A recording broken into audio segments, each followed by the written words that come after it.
You want answers? I think I'm entitled. You want answers? I want the truth! You can't handle the truth. Hey there, and welcome to this episode of the Brutal Truth About Sales and Selling podcast. Hey, Reese, I got to tell you a story. Recently, I posted a video from a scene from Groundhog Day. It's the classic scene where Bill Murray is walking to Gobbler's Knob to go see if the groundhog comes out, and Ned walks up to him. He's a life insurance salesman, and he's just so funny, so pushy and obnoxious, just clearly what you think of a pitchy salesperson. And the irony of this, there was a lot of people on LinkedIn commenting that, hey, it worked. He ended up selling him in the end. You know, that persistence worked out for him. And I was thinking to myself, boy, you guys just don't get it.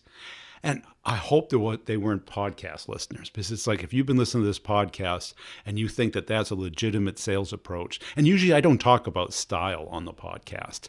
I try and talk about strategy and tactics, what works, what doesn't work, because, you know, some people like to question, some people do like to pitch. And if it works for you, stick with it, go for it. None of my business. I totally get it. I don't care how anyone else sells. I'm here to help you become better if you're not at the level you want to be. So the irony of this scene was that not only did he go through this, if you've seen the movie, you got to see it. It's one of the funniest movies ever. Harold Ramis did it. It's just hilarious. Basically, he's stuck in this time loop. He wakes up every morning, has this song. He walks to the site. The same exact things happen. And what he does is he learns. He learns how to avoid things. He learns not to step in that puddle. That's a doozy. He learns not to do that, and how to avoid the sales guy. And what people don't remember, and this is because they're all thinking like salespeople, is at the end, he bought because he fell in love with that girl. And he was so giddy, he just wanted to get rid of the salesman. So he didn't do it out of need, desire, interest, or any of the classic things that we think of in sales. He did it to avoid ever dealing with this guy again. Now, that's not selling. That's charity. That's like when someone comes to your door and it's easier to give them $5 than to listen to their pitch. How many times have you done that? Or remember the old days when someone would call and you'd just be like, okay, what's it going to take to get rid of you? Right? Or somebody comes up to you on the street and they go, oh, can I have $1? Sometimes it's easier to give them the dollar than it is just to walk away. That's charity. That is not selling. It isn't. If that's the approach you want to take, go for it. I don't care. But what people aren't understanding is, look at Bill Murray's face. He could not be less interested. Is that we have to become known, liked, and trusted, and we have to build interest. What you got to assume is, like, in these cold approaches, that the person is at zero. They have no interest at all. And this is why what we have to understand is we're at a level 9. We're super interested because we get a commission in our job, and our livelihood is based off of this. And I think people just can't seem to get into someone else's head. And I basically, asked people what they thought of the approach. And also I equated it to the people who connect with you on LinkedIn and then 10 seconds later pitch you their product. They don't look at your profile. They don't customize, personalize it to what you need. They don't add any value. They're not sharing your content. They're not liking it. They're giving nothing to you. They don't know you. You don't know them. You don't like them. You don't trust them. Guess what you do? And some people, well, what if it's a value? Value is determined by the recipient, not the sender of the message. It's up to the recipient to determine. And that's brings me right into our interview today with Deb Calvers back on the show. We're going to be talking about what prospects want. She's did this huge research project with the university and all these co-authors, and she's such a great person to have on the show because she's very detailed, organized, and structured, unlike me, who's kind of, just different, but she really gets into it and has a methodical approach to this and really, illuminates this. And I think you're going to really enjoy this because this is really in line with the work that Nudge.ai and Steve Wood, who's been on the show, has been doing. Check out their blog posts, because what we need to understand is How is that prospect thinking? How do they want to be approached? What do they care about? And we've got to talk to that instead of what we care about. They know what we care about, right? We care about selling our product. But the problem is, in a long, complex sales process, in cold environments, if they call you, it's a different story. I totally agree. Someone calls you, you want to, answer their questions, build that interest, and just put a scale down. Think of on a scale of 1 to 10, how interested are they? Are they at a 10 where they're ready to buy? Well, credit card, PO number, here's wire the money here. Good. Okay, but if they're at an 8, how do you get them to a 10? If they're at a 5 where they're like, I could do this or I could go take a nap, you got to get them to a 6 and move them up the interest ladder. And we're going to talk about what these people care about and how we can change our approach and how we can answer that question about price. Deb has a great way of doing it because we always get that. And we're going to talk about that in detail. Enough of me. Let's get into the interview. Hey, Deb, welcome back to the show. As a way of getting started, give us a little bit of an update. Brian, it is always good to talk to you and your audience. Thank you. Update. Well, Stop Selling and Start Leading is a freight train. This whole movement, the book that's coming out, the interest, it is incredible. And I think that's because it's something that people gravitate to. It's based on buyer research. So, of course, we want to know what buyers are asking us to do. But it also has seller stories. So we've come at this from 2 different research perspectives, and we found the place where everything lines up. And it's compelling because it's easy. It's just a behavioral blueprint for how to make more sales and behave in ways that buyers respond favorably to. And what demographic were you going after? Is it with B2B marketing? Was it B2C also? Or It was a B2B buyer study. So we did a comprehensive panel study through Qualtrics and Santa Clara University with B2B buyers only. Excellent. And what were some of the key findings? I mean, you talked a little bit before about number 1. What was that? Oh, yeah. So the number 1 finding is pretty surprising. Let me just tease that out a little bit before I come back and tell you what it is. Okay. Yeah. The overarching finding is this. Buyers want sellers to pack away some of those old school, stereotypical, negative sales behaviors. And they want those to be replaced with behaviors we would more normally associate with people we think of as leaders. In other words, buyers are basically saying they want us to be worthy of following. They want us to lead them, guide them to somewhere new. And so what we did was we researched the evidence-based behaviors of leadership. 30 plus years of research behind this. There's no question here. These are the behaviors that exemplary leadership are made of.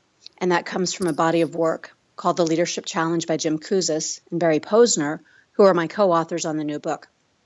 So we gave them those 30 behaviors. We asked them to not only rank order them, but to tell us the sellers that you already choose to do business with, how frequently do they exhibit each one of these behaviors? So we had our baseline. And then we asked, well, what would be the ideal frequency? And here's something that never happens in a giant study. 100% in all 30 behaviors, all buyers want to see all 30 behaviors more frequently. Well, that's interesting because we sliced and diced. We had buyers from large organizations, small organizations, all ages, all sectors, you name it. But universally, they want more. And then we delved into would that cause you to meet more with that seller? Would it cause you to buy more likely from that seller? And it's yes, check the boxes. So that's what was going on. Now, the number 1 behavior, they're all important. I had to get that out there first. Ready for it? The number 1 behavior I'm waiting. Is, okay, got to get the build up here. The number 1 behavior for buyers is this. The seller fully answers my questions and provides information that is relevant, timely, and useful. And here's where this one stings a little bit for us in sales. As we read the comments, what this is really about, mostly about, is that we're not answering questions particularly about price. when a buyer asks price and we do the dance because we haven't established value yet, so we don't want to talk about price and we don't want to be commoditized, knowing how buyers just come to us when they think they know it all and only need a price. So there's a tension here. How do we do this? How do we fully answer their questions and yet not make it all about price? And so we've really, had to probe that. And we went to sellers. We looked at best practices of sellers to try to get to some answers around that. So, I mean, and I've talked to a lot of people about it. I had, an FBI negotiator on it, and he gave his answer. If I said, well, how much is it, Deb? What is the appropriate, polite, yet effective way to answer that? Okay, so number one, we have to dignify people because the very second behavior right after this one is seller treats others with dignity and respect. And these two are wrapped up together. So first, if you ask me that question, I can't ignore it. I can't tell you just to hold on and treat you as if you're impatient and you're nipping at my heels in a way that's like a nuisance. Any of those things that will not give you dignity. So even if I'm not going to answer the question, I have to at least leverage number two behavior and dignify that you asked it and make it okay that you asked it. So I might say something, if I were choosing not to answer, I would at least say something like, Brian, great question. I know that's very important to you. I can't give you a full answer just yet. Is it okay if I ask you a few more questions first? So I bring you into the same space with me and I let you know that it's really important. And then I have to make good on that promise. I have to come back to it pretty quickly and check in on it. So one more question before price, because there's just one more thing I need to know. I have to continue to let you know I haven't forgotten or played some shell game with you, that I'm getting to your question. So that's one strategy. Yeah. Oh, go ahead. So what I heard was you affirm that it's a reasonable, legitimate question. You want to answer it. But before you do, you need some more information to answer it correctly. Did I get it? Yes. Okay. Right. It's simple. And I know a lot of salespeople think that they're doing that. But what happens is that I've watched it happen as a coach. What happens is we get caught up and, we asked 50 needs assessment questions or we start pitching what we want to pitch and we never come back to that one, even when our intentions were good. And do you think people are asking it? Why are they asking it so fast? Is it they want to disqualify you? They don't want to hear your pitch. They want to make sure it's in their ballpark, or they just don't have a better question. Well, I think it's a little bit of all those, plus one more thing. I do think that the objection, you're too expensive, or I have something that costs less, I do think that when we're buying, we know that's the one that's most likely to make salespeople go away. So it's a bit of a test question. Am I going to be able to get a discount right out of the gate? And if I put it out there, will they leave me alone? Because so often that's the one that sellers can't do anything about. But I also think that buyers are asking it legitimately when they believe they've gathered their own information. They believe that they've done everything they need to do because they looked online, they talked to somebody else who buys your services, they read your marketing materials. They are taking themselves through their own buying process more than they used to. They don't rely on us for information. And they do think perhaps that we are very similar to all of our competitors, commoditized. So price is the only differentiation that they know to ask about. And that makes sense. And I've got a lot of clients in the SaaS space, and the number one thing when I go to look at their web page is, do they have their enterprise pricing on the web page? And 9 out of 10 do, or they have no pricing on the web page. And because that's the number one question that the inbound call is about, because they can get almost everything else because they're in market, they're looking, they're active, they're not latent. Because I think latent buyers don't ask that question as quickly. I agree. I'm so glad you said that because it's true. We don't typically ask about price unless we have some value that we're placing on the thing that we want to know the price of. So price should always be an indicator of some degree of value to the buyer too. We should view it as a positive sign. And I sold, technology to engineers most of my career, and they would always ask price, and I always used it as a way of getting above them because I knew they had no budget, and price was only something that they would have to defend to their managers. They had no budget, they had no authority, they only had influence. So I would use it. It's like I'd always say, look, I've never lost a deal on price. We'll make it work out. The way to do it is have you introduce me to your manager, or you introduce your manager to my manager, and we'll work it out. Is that legit? Yes, absolutely. And again, that's a dignifying sort of a response. It's important to you. It's important to me. We're going to make this work. Let's make sure we talk about the other elements too. Cool. And what would be some other ways of handling it, or I think we talked about the way not to handle it. Yeah, I think that it's fair. This is one of those times, and there aren't many, but I think it's fair to answer a question with a question here, especially when it's early on. So a question that I'm finding to be pretty useful, and it came directly from a buyer who liked it when the seller did it. So very early on, they say, Brian, how much is this going to cost me? And the question is that you return is price your number one consideration? Is that the only factor that is going to help you make a decision? Yeah. And of course they have to say no, right? Well, they all do. Of Right. course. Yeah, because The only alternative thing to say would be, yes, I've looked at all the options. I'm down to a decision. It will be on price. And then it's another question. What price do you need for this to be the one you pick? right. And then, of course, you follow through with here's why the price is that way over there and this way over here. And it opens that discussion. And it also opens up what is also important, because then you get onto the value versus the cost. Exactly. Yeah. Yes. Which is what we're trying to do anyway when we dodge and deflect the question. Yeah, yeah. That's a really good one. And pretty soon they forget about the price because they're talking about the value and what they're going to get out of it. Yes. And that's what we want. We want them to forget about the price and not for them to think we forgot about the price. And what I'm doing a lot of work on this type of topic with the people from Gong as well as sales managers. And consistently what comes up is, number one is listening. Reps are not listening.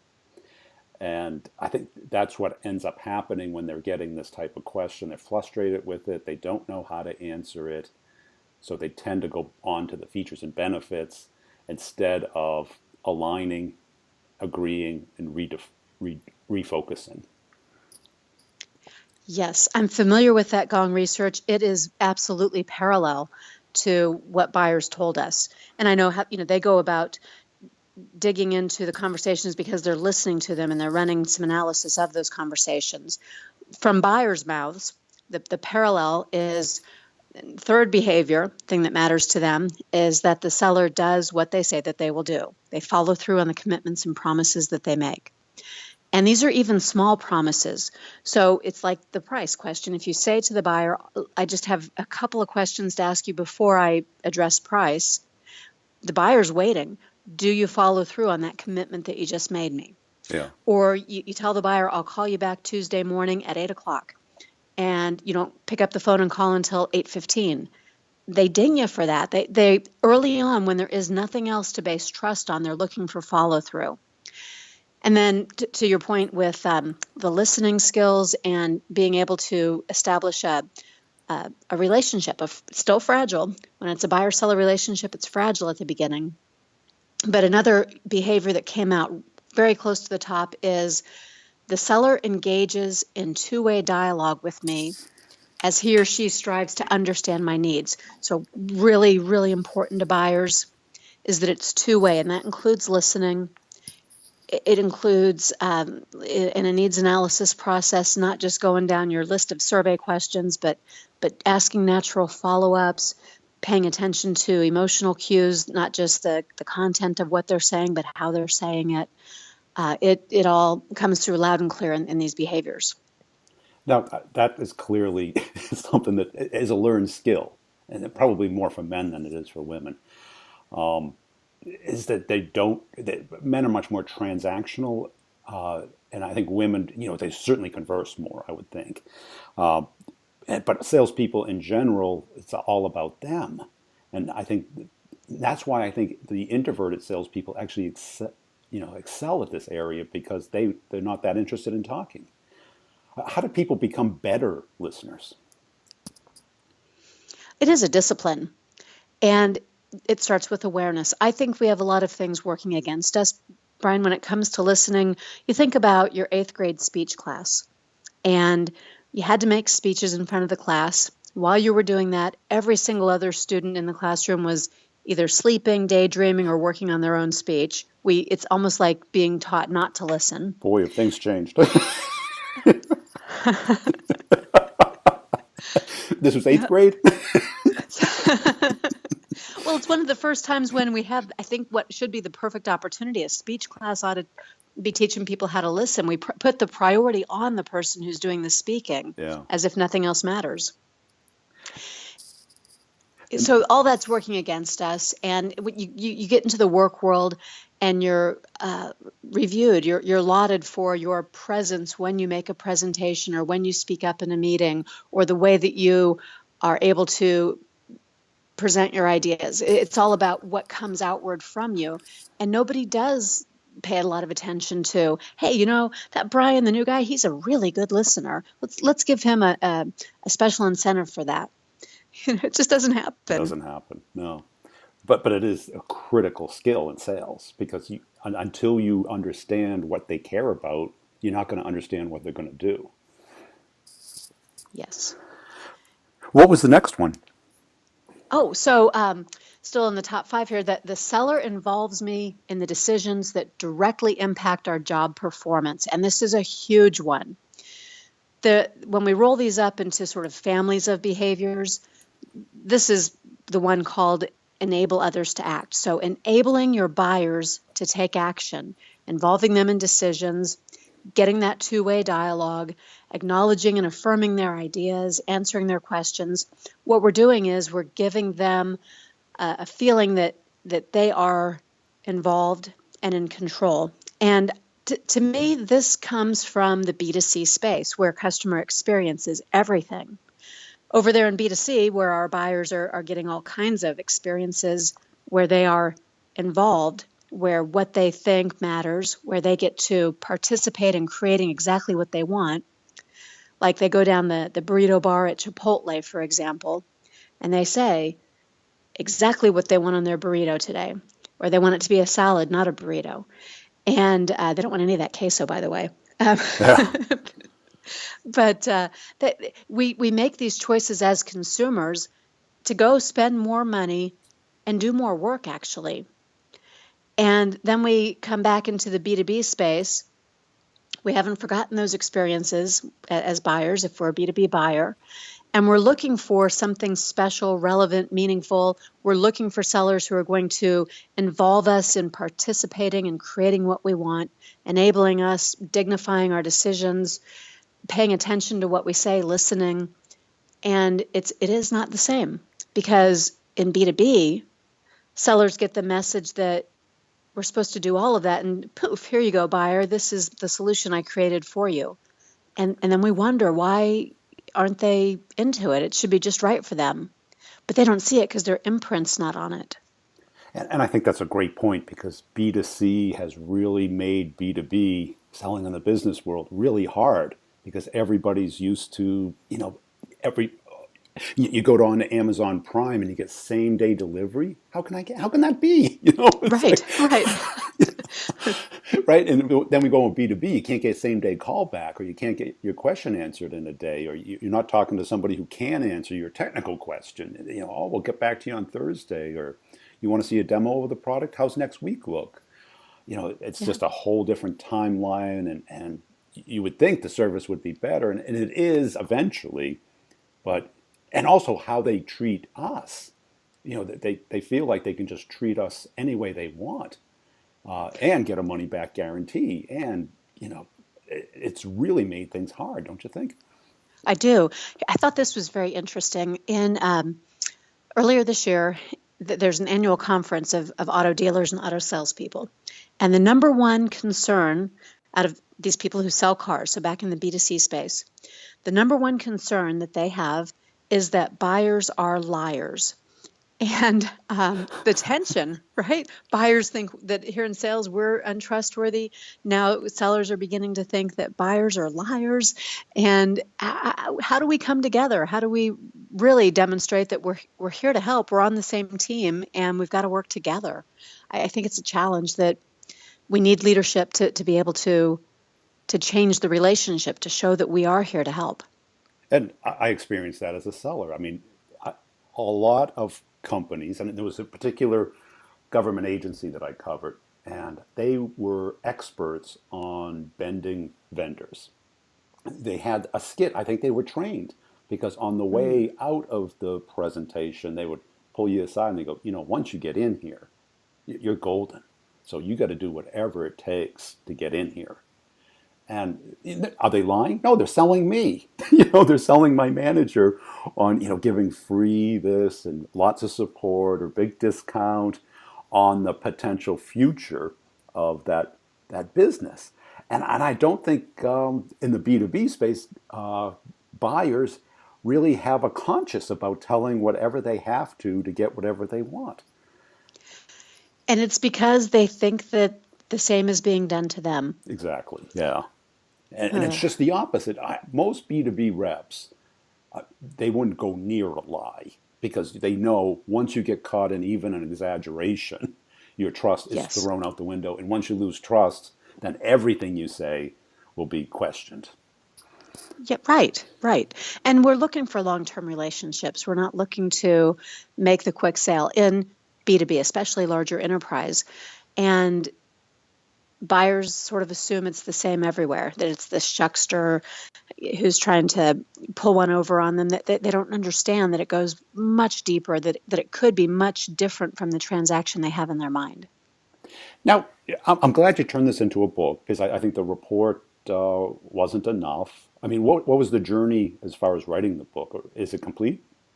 It is complete. It's coming out soon. It's on pre-order right now on Amazon, and it's selling really, really well. Lots of purchases for companies that want to bring in a speaker because I'm doing a nice little deal for them. If they buy some books, enough books, I'll come and talk about it. March 5th is the official release date. The journey involved, we've been talking so far about the buyer side of the research, but we went and asked sellers to tell us their stories, and we phrased it like this: tell us the story of your personal best in selling. We didn't say anything else. We just wanted to hear what sellers consider their personal best. And then we just interfaced. We read every single one of those stories and looked for the kinds of things that buyers said they wanted. And sure enough, they were there. But here's what was very interesting. In the seller stories, they didn't attribute their success to the behaviors they themselves were recounting. In story after story, sellers kept saying things like, I persisted and that's why I got this sale. And the persistence didn't hurt, but there was more to it. It's not just persistence. It's not just the fact that you kept calling. Yeah. Just like Gong would say, Gong.io says, there was a certain quality thing going on here. It wasn't the quantity of those contacts. And that's pretty consistent. Yeah, because yes. And I think what's being taught today is just the constant, hey, I'm just checking in, and that's worthless. It is, and buyers don't like it. They really find that to be annoying. But sellers need to know. That's why the book, in my opinion, really is so necessary. Some sellers are doing these things. When we look at our personal best, we even can articulate that we did those things, but we don't understand the cause and effect between I did that and that's why I was successful. And what will people get out of this book once they read it? Well, they'll get action items. Here are the things you can do.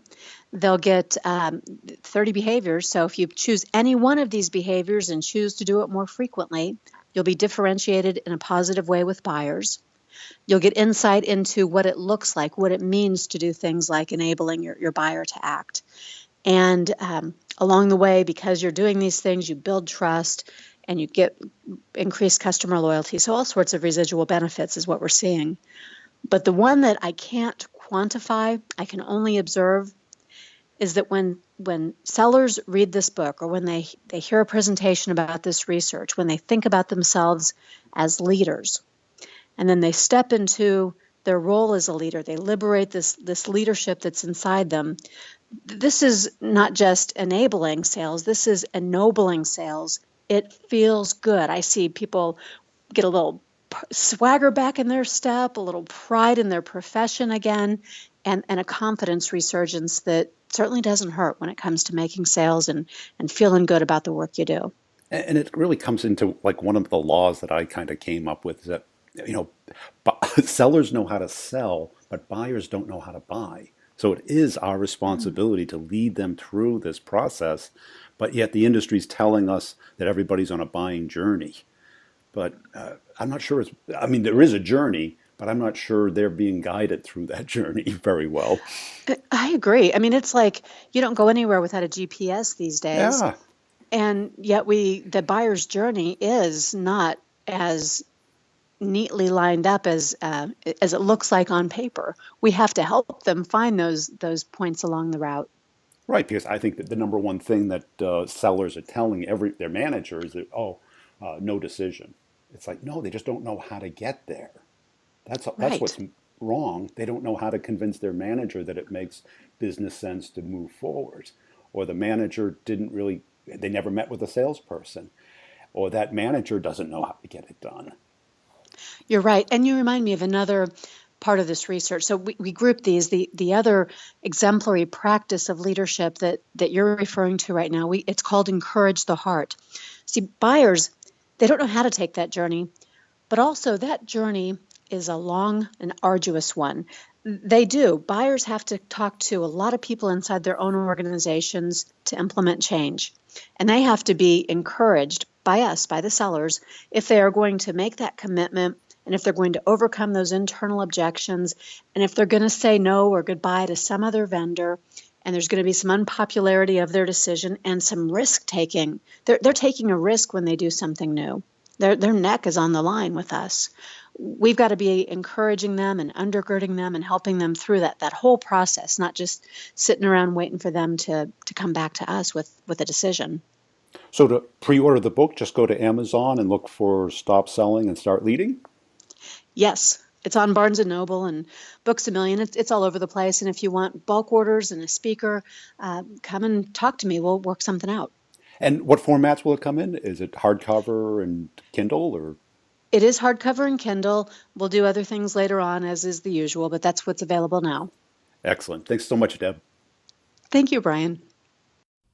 Hey, I always love having Deb on the show. She always brings a different perspective and a really clean approach, well thought out. And she's not one of the people like most of these sales experts, like, do it my way. It's the only way. And if you don't, you're going to fail. There's a lot of ways of doing it. And I even heard somebody today say, oh, sales isn't like a recipe where it's just a formula. Well, a recipe isn't a formula, because you give the same recipe to 100 people, you get 100 different results. Now, did they follow the recipe? Yeah, most of them did. And even if you do, it doesn't come out identical. It never looks the way it does on TV or in the books. Why? Because the ingredients are different. All the steps have nuances that we're skipping or we're just not practiced at, skills like that. Now, how do you handle the price question?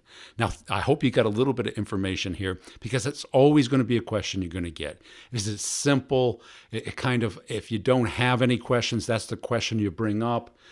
And we tend to boggle it. We tend to, get around it. Like Chris Voss, when he was on, he said, well, happy to give you a price once I understand all the things you need. You can give a range, but I think you do have to answer it. And also what we talked about today, that building of trust.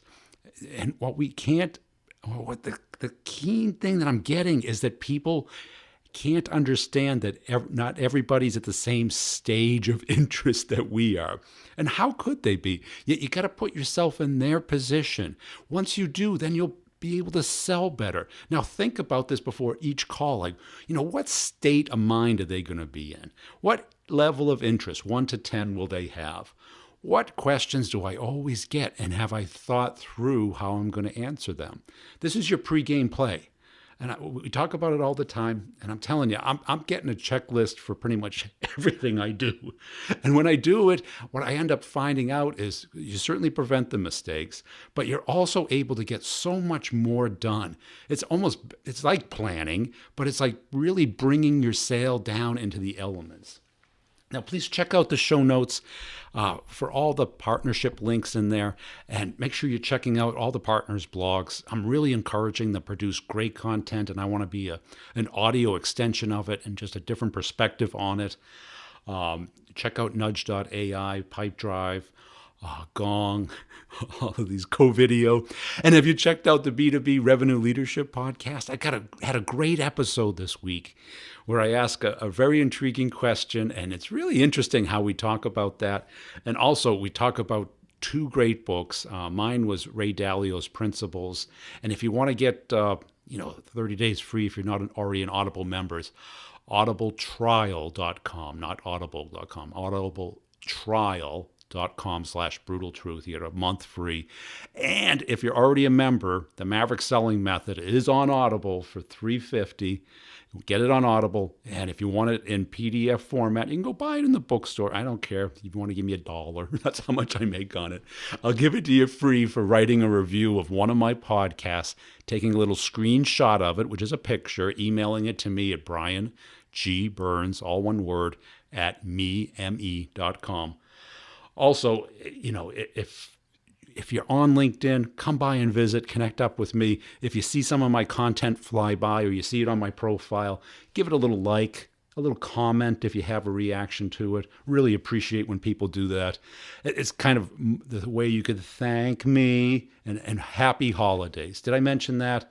I'll be working. I got that class I got to get out because people are dying for it, and I made a big commitment to get it done. It's almost done. Almost. Okay, I'm going to still put out some podcasts too, so stay tuned. I want to know the truth, because deep down in places that you don't talk about are team and management meetings. You want me on that call. You need me on that call. We use words like fleet view, volume control, total cost of ownership. We use these words as a backbone of a life spent negotiating something. You use them as a punchline. I have neither the time nor inclination to explain myself to people who rise and sleep under the very blanket of revenue that I provide and then question the manner in which I provide it. I would rather you just said thank you and went on your way. Otherwise, may I suggest you pick up a phone and make some sales calls. Either way, I don't give a damn what you think you're entitled to. Did you expense the lap dances? I did the job I was hired. Did you expense the lap dances? You're goddamn right I did!